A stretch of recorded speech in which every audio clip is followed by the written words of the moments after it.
Well, I must say that from very early on, we noticed that a lot of people assumed that the referendum was to elect MMDCEs. And so at each point in time, wherever we were given the platform, we would reiterate that it's not for the election of MMDCs, that it's a separate matter being undertaken by Parliament to amend Article 243, and that the national referendum is actually to determine whether we want to see multi-party participation in local governance. So that is what it was.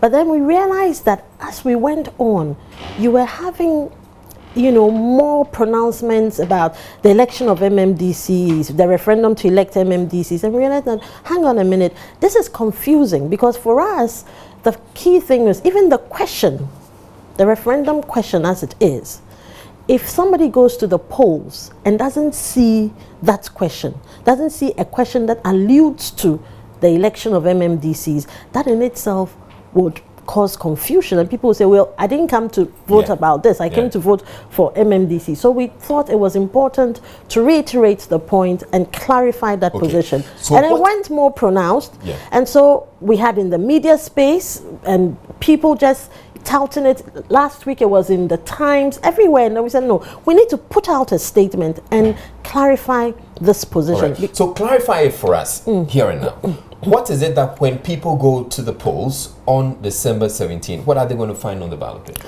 They're going to find three things. There's a first ballot to elect our unit committee members. And on that ballot, you have up to 5 persons that you can vote for. And then you're going to have the second one, the election of your assembly member in your electoral area.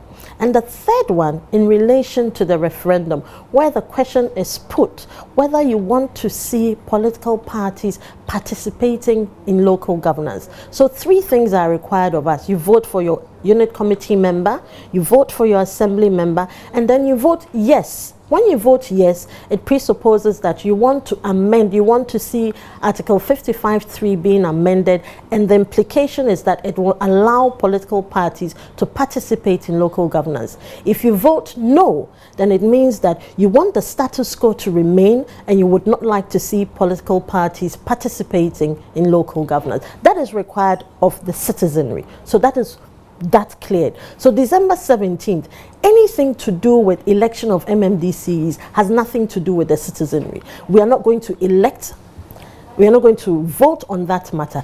That matter is being catered for by Parliament, because the article that must be amended to take away the powers from the President and give to the electorate is a non-entrenched provision, which means that constitutionally it's the parliamentarians have the power to amend that article.